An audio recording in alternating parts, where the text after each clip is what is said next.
Baik. Eh, Bismillahirrahmanirrahim. Assalamualaikum warahmatullahi wabarakatuh. Perkenalkan, nama saya Muhammad Farhan Khairi Ali. Dalam video kali ini, saya akan mempresentasikan materi matkul pendidikan agama Islam, mulai dari materi yang pertama sampai materi yang kelima. Saya dari kelas A3 Pendidikan Matematika Universitas Negeri Makassar. Baik, langsung saja ke materi pertama, yaitu mengapa dan bagaimana PAI diajarkan di perguruan tinggi. Sebelum tahun 1966, pendidikan agama Islam atau yang disingkat dengan PAI di perguruan tinggi bukan mata kuliah wajib. Mahasiswa yang berminat saja mengikuti mata kuliah ini. Setelah berakhirnya rezim Orde Lama, dikeluarkanlah ketetapan MPRS yang menetapkan bahwa pendidikan agama wajib diajarkan di sekolah-sekolah, mulai sekolah dasar hingga perguruan tinggi. PAI pernah diajarkan di perguruan tinggi hingga 6 semester, yaitu PAI pertama, PAI kedua, hingga PAI ke-6. Kemudian mulai tahun 1983 ditetapkan 2 SKS pada program D3 dan S1 dengan catatan rektor PT diperbolehkan menambah jumlah SKS PAI. Jika kita menelusuri sejarah PT di Indonesia, kita dapat meringkas adanya dua pandangan kontradiktif dari para tokoh pendidikan tentang PAI di PT. Pendapat pertama menyatakan PAI perlu diajarkan di PT. Alasannya, negara dalam hal ini perguruan tinggi wajib menjaga keberagaman para warganya, termasuk menjaga keberagamaan para mahasiswa yang sedang belajar di PT. Nah, pendapat kedua menyatakan PAI tidak perlu diajarkan di PT.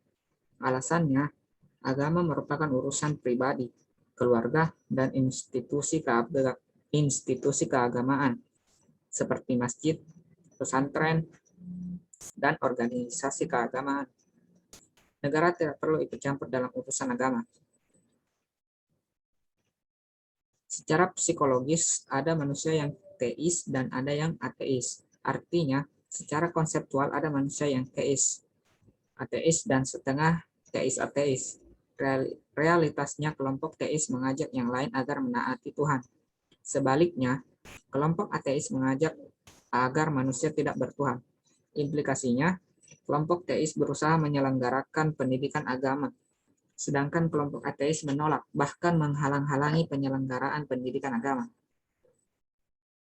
Secara psikologis pula, manusia suka bertobat, yakni meninggalkan perbuatan keji dan maksiat, lalu memilih jalan taat. Ada juga penganut suatu agama berpindah ke agama lain. Juga penganut suatu mazhab pindah ke mazhab lain yang seagama. Fenomena seperti ini dikenal dengan istilah konversi agama. Terjadinya konversi ini secara teoretis karena adanya faktor-faktor yang mempengaruhinya, terutama pendidikan agama. Oleh karena itu, perlu ditelusuri teori-teori psikologi tentang pendidikan agama yang dapat mengubah keyakinan religius menjadi lebih baik dan lebih benar. Dikaitkan dengan penyelenggaraan PAI di perguruan tinggi, perlu dikaji teori-teori psikologi tentang cara menyadarkan mahasiswa untuk selalu membutuhkan Tuhan, mendekati Tuhan, menyembah Tuhan, dan menaati segala perintah dan larangan Tuhan, serta beragama secara benar dan toleran. Baik, materi yang kedua itu adalah bagaimana manusia bertuhan.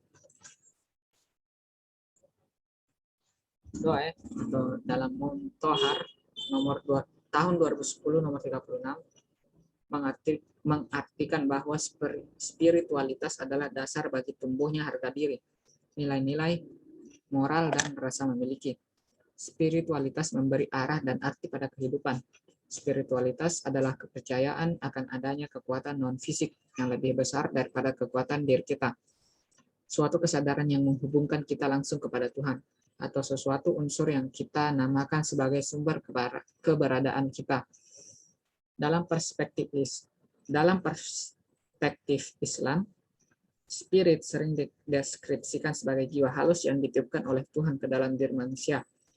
Al-Qushayri dalam tafsirnya Lataif al-Isyarat menunjukkan bahwa roh memang latifah atau jiwa halus yang ditempatkan oleh Tuhan dalam diri manusia sebagai potensi untuk membentuk karakter yang terpuji. Roh merupakan fitrah manusia yang dengan roh manusia mampu berhubungan dengan Tuhan sebagai kebenaran sejati atau al-haqiqah. Karena adanya roh manusia mempunyai bakat untuk bertuhan. Artinya rohlah yang membuat manusia mampu mengenal Tuhan sebagai potensi bawaan sejak lahir. Dengan adanya roh, manusia mampu merasakan dan meyakini keberadaan Tuhan dan kehadirannya dalam setiap fenomena di alam semesta ini. Atas dasar itulah sebenarnya manusia memiliki fitrah sebagai manusia yang bertuhan. Materi ketiga yaitu bagaimana akan menjamin kebahagiaan. Nah, kebahagiaan duniawi adalah kebahagiaan yang fana dan tidak abadi. Begitupun sebaliknya. Adapun kebahagiaan ukhrawi adalah kebahagiaan abadi dan rohani.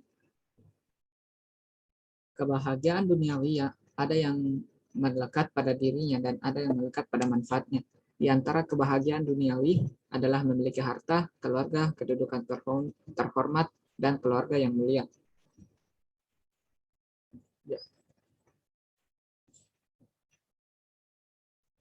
Di antara kebahagiaan duniawi adalah memiliki keluarga, anak-anak yang soleh, dan istri yang solehah pula. Istri yang solehah bagaikan kebun yang dapat mengikat pemiliknya, yaitu suami, untuk tidak terjerumus pada hal-hal yang diharamkan Allah Azza wa Jalla. Nabi Muhammad menyatakan, sebaik-baik penolong untuk keutuhan beragama adalah istri yang solihah. Menyangkut keutamaan anak, Nabi Muhammad SAW bersabda, jika anak Adam meninggal dunia, maka putuslah segala amalnya kecuali 3 perkara. Sedekah jariah, ilmu yang bermanfaat, dan anak soleh yang mendoakan orang tuanya. Kemuliaan keluarga atau kemuliaan leluhur boleh jadi menjadi tidak baik bagi kita. Sebab harga seseorang itu tergantung pada dirinya sendiri. Manusia adalah anak kebalikannya. Manusia adalah anak kebaikannya. Nilai setiap orang adalah tergantung kepada banyak atau sedikit kebaikannya kepada orang lain. Jika leluhur mulia, tetapi orang yang bersangkutan tidak baik, maka ia tetap dalam kondisi hina. Namun jika keduanya berhimpun, leluhur mulia dan orang itu mulia, maka tidak ada seorang pun yang mengingkari keutamaan orang itu. Kemuliaan leluhur itu penting. Nah, agama adalah landasan fundamen, sedangkan jabatan atau kedudukan adalah penjaganya. Barang siapa yang tidak memiliki fondasi, maka akan roboh. Sebaliknya, barang siapa yang tidak mempunyai penjaga, maka akan kehilangan. Allah berfirman dalam Quran surah Al-Baqarah ayat 2, ayat 251 yang berbunyi, seandainya bukan karena perlindungan Allah kepada sebagian manusia atau sebagian yang lain, maka rusaklah bumi ini. Materi keempat yaitu mengintegrasikan iman, Islam, dan ihsan dalam membentuk insan kamil. Nah, dalam realita kehidupan saat ini, seringkali ditemukan ketidaknyamanan dalam hidup, layaknya peperangan, kemiskinan, kelaparan, dan lain-lain. Bukan hanya itu, bahkan orang lain juga suka membiarkan keburukan terjadi, layaknya hal yang biasa dalam kehidupan sehari-hari yang menunjukkan bahwa manusia gagal memahami hakikatnya sebagai manusia. Hal tersebut jelas menunjukkan bahwa manusia sudah mulai kehilangan sifat kemanusiaan dalam dirinya.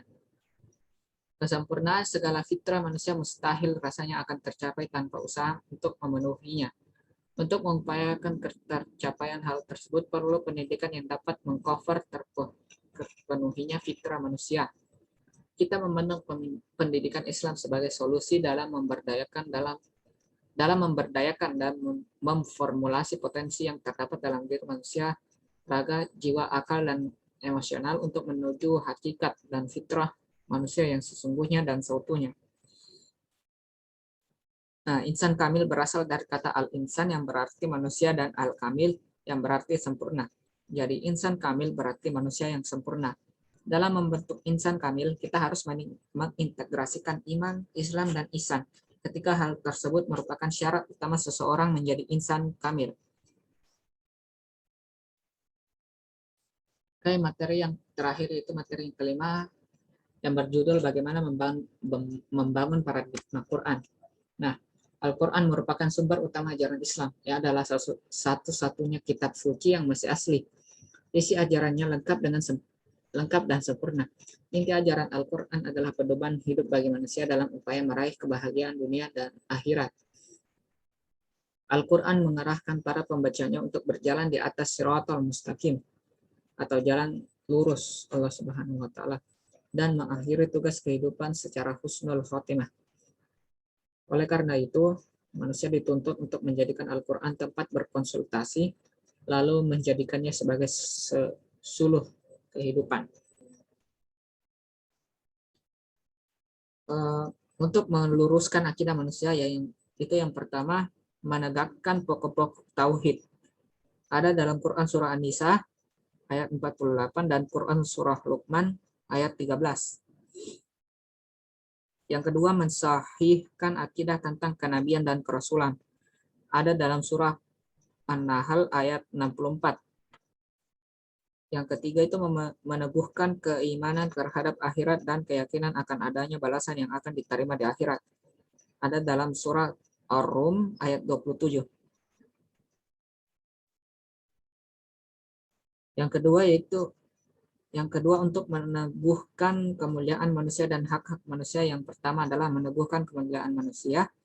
Yang kedua menetapkan hak-hak manusia dan yang ketiga meneguhkan hak-hak duafa.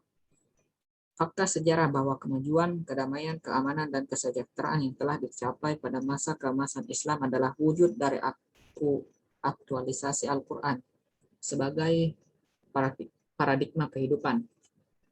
Oke, baik. Itu saja yang dapat saya sampaikan. Kurang lebihnya mohon dimaafkan. Wabillahi taufiq wal hidayah. Wassalamualaikum warahmatullahi wabarakatuh.